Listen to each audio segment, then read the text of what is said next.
Hi hello friends, welcome back. Premam സീരീസിൻ്റെ എല്ലാ എപ്പിസോഡും ഞാൻ ഈ ഒരു ചാനലിൽ അപ്ലോഡ് ചെയ്യാറുണ്ട്. നിങ്ങൾക്ക് ഈ ഒരു ചാനൽ ഇഷ്ടമാണെങ്കിൽ ഒരു ലൈക്കും ഹൈപ്പും ഒക്കെ ചെയ്ത് സബ്സ്ക്രൈബ് ചെയ്ത് സപ്പോർട്ട് ചെയ്യാൻ മറക്കല്ലേ കേട്ടോ. അധ്യായം 605 ട്രാപ്പ്. ഇനി ഇന്നത്തെ ട്രാപ്പിൽ ആരാണ് വീഴുന്നത് എന്നൊക്കെ നമുക്ക് കാത്തിരുന്ന് കാണാം. മിക്കവാറും ലാവണ്യ തന്നെയായിരിക്കും. സന്തോഷത്തോടെ വിളിച്ചുകൊണ്ടാണ് ലാവണ്യ അലക്സിൻ്റെ അടുത്തേക്ക് ഓടുന്നത്. അവിടെ അവളുടെ ആ ഒരു വിളി പ്രതീക്ഷിച്ചിരിക്കുകയായിരുന്നു അലക്സ്. കാരണം ലാവണ്യ അവൾ പ്രതീക്ഷിച്ചുകൊണ്ടാണല്ലോ അവരവിടെ ഇത്ര നേരം അങ്ങ് കാത്തിരിക്കുന്നത്. ആ ഒരു വിളി പ്രതീക്ഷിച്ച് കേട്ടപ്പോൾ തന്നെ അലക്സിന് ഭയങ്കരമായിട്ട് സന്തോഷം തോന്നി. കാരണം അവരുടെ ആ ഒരു പ്ലാന് സക്സസ് ആവുമെന്നുള്ള ആ ഒരു പ്രതീക്ഷയിലായിരുന്നു അവർ. ആ സമയത്ത് തന്നെ ലാപ്ടോപ്പിൽ നിന്നൊക്കെ തല ഉയർത്തിക്കൊണ്ട് ലാവണ്യ നോക്കുകയാണ്. തൻ്റെ അടുത്തേക്ക് പുഞ്ചിരി തൂക്കിക്കൊണ്ട് തന്നെ ലാവണ്യ ഓടി വരുന്നതും കണ്ടുകൊണ്ട് തന്നെ അലക്സിനൊന്ന് അത്ഭുതപ്പെട്ടു. എന്നിട്ട് അലക്സ് ലാവണ്യെ വിളിക്കണേ, ലാവണ്യ എന്ന് വിളിച്ചു. എന്നിട്ട് ഇരിക്കുന്ന ഇരിപ്പിടത്തിൽ നിന്ന് അലക്സ് എഴുന്നേറ്റ് നിൽക്കുകയാണ്.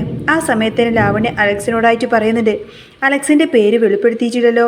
അരുൺ എന്നാണ് ലാവണ്യക്ക് മുന്നിൽ ഇപ്പോഴും അലക്സ് പേര് പറഞ്ഞിരിക്കുന്നത്. അന്നേരം ലാവണ്യ അലക്സിനോടായിട്ട് പറഞ്ഞു, അരുൺ സോറി, പക്ഷേ സ്നേഹത്തോടു കൂടെ അലക്സിനെ മുറുകെ കെട്ടിപ്പിടിച്ചിട്ടാണ് ലാവണ്യ ഇത് പറയുന്നത്. ആ കാഴ്ച കണ്ടപ്പോൾ വിനോദിന് ചിരി അടക്കിക്കൊണ്ട് തന്നെ ആ ഒരു ഫോട്ടോ എടുത്തു വെച്ചു. തന്നിൽ നിന്നും പിടിവിടാതെ നിൽക്കുന്ന ഈ ലാവണ്യ ബലമായി തന്നെ നെഞ്ചിൽ കിടന്ന് അടർത്തി മാറ്റുകയാണ്. പിന്നെ ഞാൻ ഇന്നലെ പറയാതെ പോയതിൽ അരുണിന് എന്നോട് ദേഷ്യമുണ്ടോ എന്ന് ലാവണ്യ ചോദിച്ചു. എന്നോടൊരു വാക്ക് പോലും പറയാതെ നീ പെട്ടെന്ന് ഇറങ്ങിപ്പോയപ്പോൾ എനിക്ക് ചെറിയൊരു വിഷമമൊക്കെ തോന്നി. തന്നെ ഇനി കണ്ട മിണ്ടരുതെന്ന് പോലും ഞാൻ വിചാരിച്ചതാ. പക്ഷേ ഇപ്പം പെട്ടെന്ന് മുന്നിൽ കണ്ടപ്പോൾ പിണക്കം നടിക്കാനൊന്നും എനിക്ക് മനസ്സ് വന്നില്ല. പരിഭവം വരുത്തിക്കൊണ്ടാണ് അലക്സ് അത് പറഞ്ഞത്. ഇന്നലെ വീട്ടിൽ നിന്നും അമ്മക്ക് സുഖമില്ല എന്നൊരു കോള് വന്നിരുന്നു. അപ്പോൾ ഞാൻ വല്ലാതെ പേടിച്ചു പോയി. അതുകൊണ്ടാണ് ഞാൻ പോയത്. അരുണിനോട് ഒന്നും പറയാതെ തന്നെ പെട്ടെന്ന് പോയത് എന്നൊക്കെ ലാവണ്യ പറഞ്ഞു. അമ്മക്ക് വയ്യ എന്ന് കേട്ടപ്പോൾ മറ്റൊന്നും എൻ്റെ മനസ്സിലേക്ക് വന്നേയില്ല. വീട്ടിലെത്തി അമ്മയെ ഹോസ്പിറ്റലിലേക്ക് കൊണ്ടുപോയി തിരിച്ചെത്തിയപ്പോഴാണ് അരുണിനോട് ഞാൻ ഒന്നും പറഞ്ഞില്ലല്ലോ എന്നുള്ള ആ ഒരു കുറ്റബോധം എനിക്ക് തോന്നിയത്. നിങ്ങളുടെ നമ്പർ എൻ്റെ കയ്യിലുണ്ടായിരുന്നെങ്കിൽ ഉറപ്പായിട്ടും ഞാൻ ഇന്നലെ രാത്രി നിങ്ങളെ ഫോണിൽ വിളിച്ച് സംസാരിച്ചേനെ, ക്ഷമയൊക്കെ ചോദിച്ചേനെ.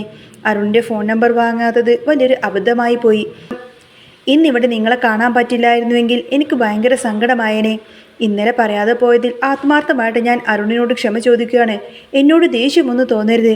അങ്ങനെ ലാവണ്യയും അലക്സും തമ്മിൽ അങ്ങോട്ടും ഇങ്ങോട്ടും സംസാരിച്ചു കൊണ്ടേയിരുന്നു. പക്ഷേ ഓരോ പ്രവർത്തനങ്ങളിൽ അലക്സിനെ വല്ലാതെ അരോസരപ്പെടുത്തിയിരുന്നു. നീ ഇവിടെ ഇരിക്ക്, അലക്സ് ലാവണ്യയോട് പറഞ്ഞു. നിറഞ്ഞ മിഴികൾ തുടച്ചതിന് ശേഷം അവനെതിരെയുള്ള ആ ഒരു കസേരയിൽ ലാവണ്യ വന്നിരിക്കുകയാണ്. അലക്സ് തൻ്റെ അസ്വസ്ഥത മറച്ച് പുഞ്ചിരിക്കാനൊക്കെ ശ്രമിക്കുന്നുണ്ട്. അമ്മയ്ക്ക് എന്താ പറ്റിയത്? അരുൺ ചോദിച്ചു.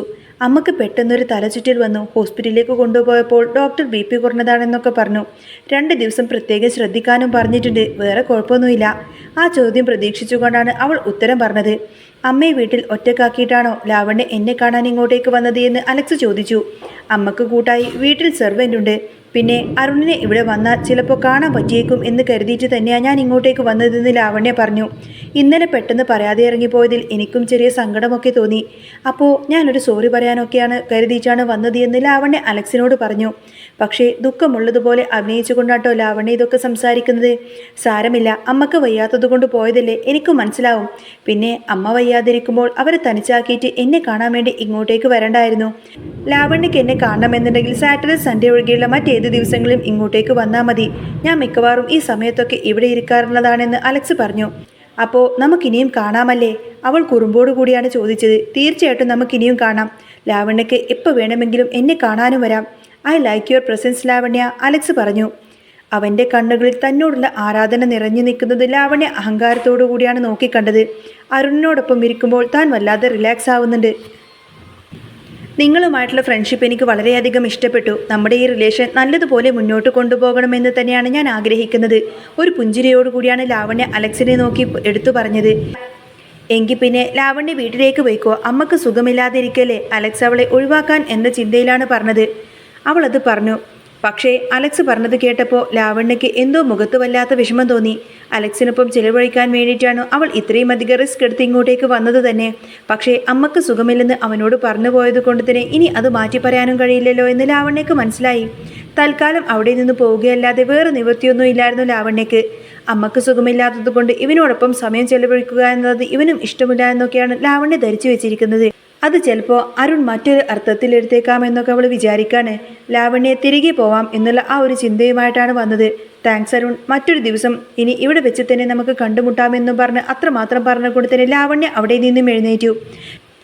ലാവണ്യ അവിടെ നിന്നും എഴുന്നേറ്റ് പോവാൻ സമയത്തിന് എന്താ സഞ്ജയ് എന്ന് പറഞ്ഞു. പക്ഷേ സഞ്ജയ് എന്നുള്ളത് ലാവണ്യയുടെ വായിൽ നിന്നും അറിയാതെ വീണുപോയ വാക്കാണ്. പെട്ടെന്ന് തന്നെ അത് തിരുത്തുകയും ലാവണ്യ പറഞ്ഞു, എന്താ അരുൺ ഇന്ന് ഉടനടി ചോദിച്ചു.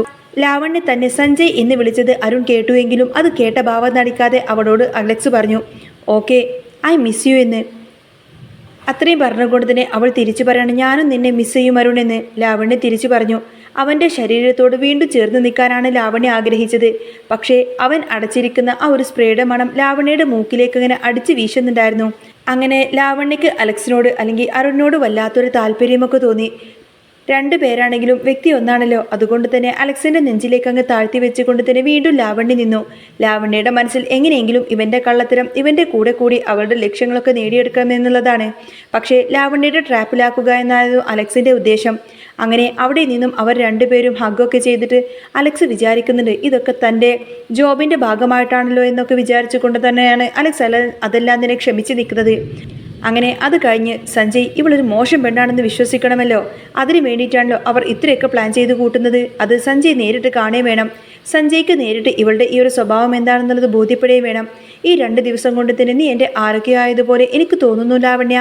അലക്സ് അവിടെ കാതോരം ചേർന്നുകൊണ്ടാണ് ഇത് പറഞ്ഞത്. നിങ്ങളിലും എന്തോ ഒരു പ്രത്യേകതയുണ്ട്.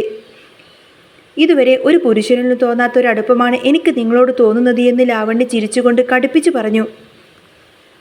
അവൻ തൻ്റെ സൗഹൃദത്തിലങ്ങ് മയങ്ങിക്കഴിഞ്ഞു എന്നുള്ളത് അവൾക്ക് ബോധ്യമായിട്ടുണ്ട്. ഇനി ലാവണ്യയെ തന്നിൽ നിന്നും അടർത്തി മാറ്റിക്കൊണ്ട് തന്നെ അലക്സ് ചോദിച്ചു, അല്ല 2 ദിവസം കഴിഞ്ഞിട്ട് നമുക്ക് കാണാം. അപ്പോഴേക്കും അമ്മയുടെ ആരോഗ്യമൊക്കെ സുഖമായിട്ട് വരുമല്ലോ അല്ലേ? ഓക്കെ, മറ്റന്നാൾ ഉച്ച കഴിഞ്ഞ് 2 മണിയാകുമ്പോൾ നീ ഇങ്ങോട്ടേക്ക് വായോ. ആ സമയത്ത് ഞാൻ ഫ്രീ ആയിരിക്കും. നമുക്ക് ഷോപ്പിങ്ങിനൊക്കെ പോയി കഴിഞ്ഞതിന് ശേഷം നിനക്ക് സമ്മതമാണെങ്കിൽ അന്ന് രാത്രി നമുക്ക് ഇവിടെ റൂമെടുത്ത് താമസിക്കാം. അവളുടെ മുഖത്തെ ഭാവങ്ങൾ നിരീക്ഷിച്ചുകൊണ്ടാണ് അലക്സ് അത് പറഞ്ഞത്. എനിക്ക് സമ്മതമാണ് അരുൺ, നമുക്ക് മറ്റന്നാൾ കാണാം, അവൾ പുഞ്ചിരിയോടുകൂടെ പറഞ്ഞു. ഞാൻ കാത്തിരിക്കുമെന്ന് അലക്സ് സ്വരം ആർദ്രമായി തന്നെ പറഞ്ഞു. ഞാൻ ഉറപ്പായിട്ടും വരും. I miss you. നിന്നിടത്ത് നിന്ന് ഒന്നും ഉയർന്നെഴുന്നേറ്റുകൊണ്ട് തന്നെ അവൻ്റെ ചുണ്ടിലൊന്ന് ചുംബിച്ചുകൊണ്ട് തന്നെ ലാവണ്യ പറഞ്ഞു. അങ്ങനെ അലക്സിനോട് യാത്ര പറഞ്ഞ് അവൾ നേരെ പുറത്തേക്ക് പോയി. ലാവണ്യ കണ്ണിൽ നിന്നും മറഞ്ഞതും അലക്സ് അവൻ്റെ കയ്യിലിരുന്ന ആ ഒരു കർച്ചീഫ് എടുത്തിട്ട് ചുണ്ടൊക്കെ ഇങ്ങനെ തുടക്കുകയാണ്. ഹോട്ടലിൻ്റെ ലോബിയിൽ നിന്നും പുറത്തേക്ക് കിടന്ന ലാവണ്യ ഒരു ടാക്സിയിൽ അങ്ങ് കയറി പോകുന്നത് കണ്ടു. ഇതിനുശേഷമാണ് വിനോദ് എഴുന്നേറ്റ് അലക്സിൻ്റെ അടുത്തേക്ക് വന്നത്. അലക്സ്, അവൾ നിന്നോട് എന്താ പറഞ്ഞത്? വിനോദ് ആകാംക്ഷയോടുകൂടെ ഓരോ കാര്യങ്ങളൊക്കെ ചോദിക്കുന്നുണ്ട്. അവളുടെ അമ്മക്ക് സുഖമില്ലാത്തതുകൊണ്ടാണ് എന്നോട് യാത്ര പോലും പറയാതെ അവൾ ഇന്നലെ ഇവിടെ നിന്നും പോയത്.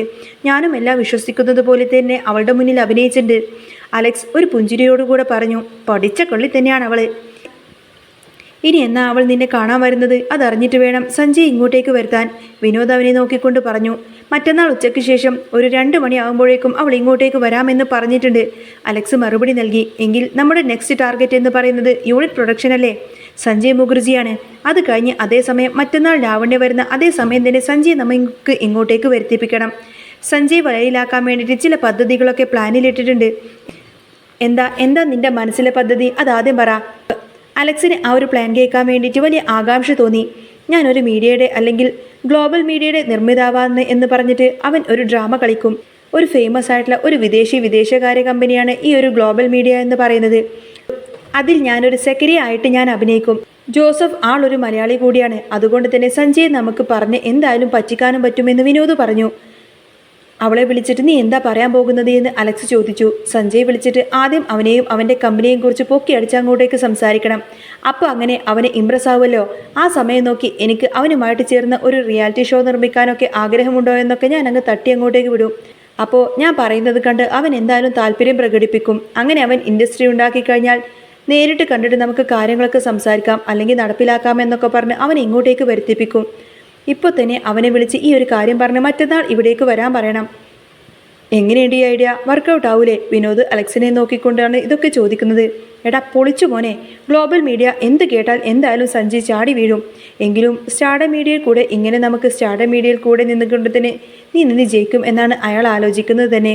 അതുകൊണ്ട് ഈ ഓഫറിൽ വീഴും എന്നുള്ളത് ഉറപ്പാണ്. അലക്സ് സന്തോഷത്തോടു കൂടിയാണ് വിനോദിൻ്റെ കൈകൾ കൂട്ടിപ്പിടിച്ചുകൊണ്ട് തന്നെ പറഞ്ഞത്.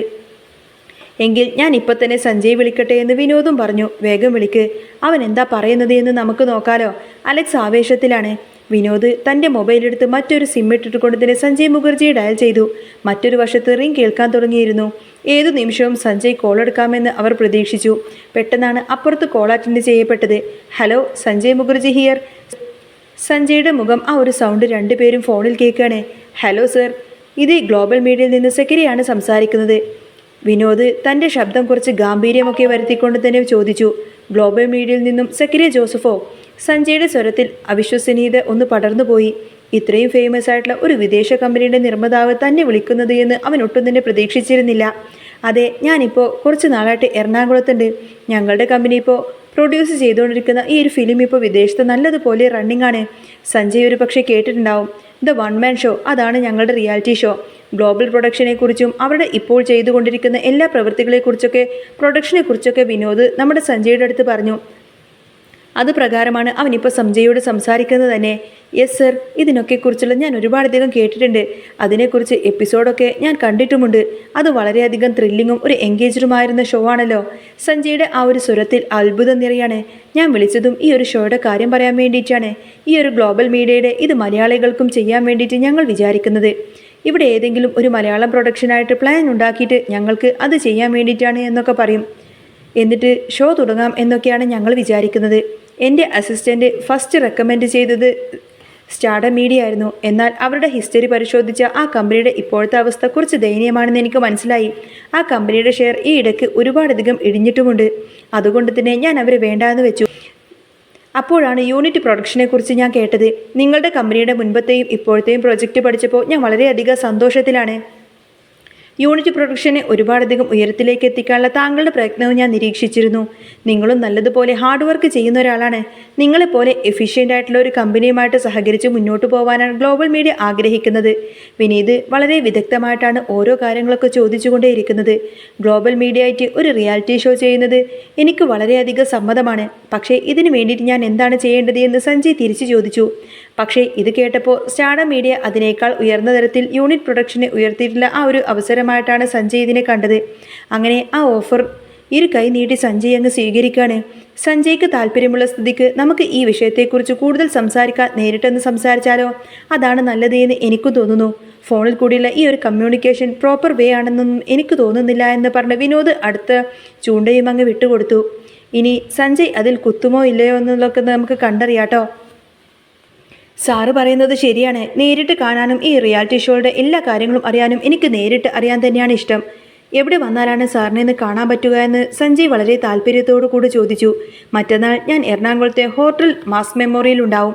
സഞ്ജയ് അന്ന് 2 മണിക്ക് ഫ്രീ ആണെങ്കിൽ അങ്ങോട്ടേക്ക് പോന്നോളൂ. ഹോട്ടൽ ലോബിയിൽ വെച്ച് നമുക്ക് ഒത്തുകൂടാലോ? അത് പറയുമ്പോൾ വിനോദിൻ്റെ ഹൃദയത്തിൽ ആ ഒരു മിടിപ്പൊന്ന് കൂടുന്നുണ്ടായിരുന്നു. സഞ്ജയ് പെട്ടെന്ന് തന്നെ മറ്റന്നാളത്തെ തൻ്റെ ഷെഡ്യൂളൊക്കെ പരിശോധിച്ചു. ഞാൻ വരാം സർ, അന്ന് ഞാൻ ഫ്രീ ആയിരിക്കും. സഞ്ജയ് ഭയങ്കര ആവേശത്തിലാണെന്ന് അവൻ്റെ ശബ്ദം കേട്ടപ്പോൾ തന്നെ വിനോദിനും അലക്സിനും ഒക്കെ മനസ്സിലായി. അവരിരുവരും പരസ്പരം അങ്ങോട്ടും ഇങ്ങോട്ടേക്കും നോക്കി ചിരിക്കാണ്. എൻ്റെ അസിസ്റ്റൻ്റ് നിങ്ങൾക്ക് ഹോട്ടലിൻ്റെ അഡ്രസ്സ് അയച്ചു തരും എന്ന് വിനോദ് പറഞ്ഞു. അഡ്രസ്സ് ഒന്നും വേണ്ട സർ, ഹോട്ടൽ മാസ് മെമ്മോറിയൽ എനിക്ക് നന്നായിട്ട് അറിയാവുന്നതാണ്. ഞാൻ നേരിട്ട് അങ്ങോട്ടേക്ക് വന്നോളാമെന്ന് സഞ്ജയ് പെട്ടെന്ന് തന്നെ പറഞ്ഞു. അങ്ങനെയാണെങ്കിൽ നമുക്ക് നേരിട്ട് കാണുമ്പോൾ കൂടുതൽ സംസാരിക്കാമെന്നും പറയാണ് വിനോദ്. ഓക്കെ സർ എന്ന് പറഞ്ഞ സഞ്ജയുടെ മറുപടി ലഭിച്ചതും വിനോദ് പെട്ടെന്ന് തന്നെ തൻ്റെ ഫോണൊക്കെ കട്ട് ചെയ്തു. അങ്ങനെ അതും കഴിഞ്ഞ് ഇനി ലാവണ്യ നിന്റെ കൂടെ ഇരിക്കുന്നത് സഞ്ജയ് കണ്ടാൽ മാത്രം മതിയെന്ന് അലക്സിനെ നോക്കിക്കൊണ്ട് നിറപുഞ്ചിരിയോടുകൂടി തന്നെ വിനീത് പറഞ്ഞു. ലാവണ്യ വരുമെന്ന് എനിക്ക് 100% ഉറപ്പാണ്. അതുപോലെ തന്നെ അവൾ വരുമെന്ന് നമുക്ക് ഉറപ്പിക്കാം. ഇതുവരെ നമ്മുടെ പ്ലാനെല്ലാം തന്നെ ഓക്കെയാണ്. എല്ലാം നടന്നില്ലേ? ഇതും ഇനി നടക്കും, നോക്കിക്കോ എന്നൊക്കെ അലക്സ് ആത്മവിശ്വാസത്തോടു കൂടെ പറഞ്ഞു. അങ്ങനെ അവർ മറ്റന്നാളത്തെ ആ ഒരു ദിവസത്തിന് വേണ്ടി കാത്തിരിക്കാണ്. മറ്റന്നാൾ കൃത്യം 2 മണിക്ക് ലാവണ്യയും ഒപ്പം തന്നെ സഞ്ജയ് മുഖർജിയും അങ്ങോട്ടേക്ക് വിളിപ്പിച്ചു വരുത്തണം. ലാവണ്യ അലക്സുമായിട്ട് റൊമാൻറ്റിക്കായിട്ട് സംസാരിക്കുന്ന ആ ഒരു രംഗമെല്ലാം തന്നെ സഞ്ജയ് മുഖർജിയെ നേരിട്ട് കാണിപ്പിക്കണം. അതോടുകൂടെ തന്നെ ലാവണ്യയുടെ തനി നിറം സഞ്ജയ് മുഖർജിക്ക് മുന്നിൽ അങ്ങ് വെളിപ്പെടണമെന്നായിരിക്കും അവരുടെ ഉദ്ദേശം. അതൊക്കെ പ്ലാൻ ചെയ്തതുപോലെ നടക്കും. അപ്പോൾ ഡീറ്റെയിൽഡ് ആയിട്ടുള്ള കാര്യങ്ങളൊക്കെ ഇനി അടുത്ത എപ്പിസോഡിൽ പറയാട്ടോ. നാളെ ഇതേ സമയത്ത് തന്നെയായിരിക്കും നെക്സ്റ്റ് എപ്പിസോഡ് ഞാൻ അപ്ലോഡ് ചെയ്യുന്നത്. അപ്പോൾ നിങ്ങൾക്ക് ഈ ഒരു ചാനൽ ഇഷ്ടമാവുകയാണെങ്കിൽ സബ്സ്ക്രൈബ് ചെയ്യാനും സപ്പോർട്ട് ചെയ്യാനും മറക്കല്ലേ. നെക്സ്റ്റ് വീഡിയോ ആയിട്ട് ഉടനെ വരാം. ബൈ.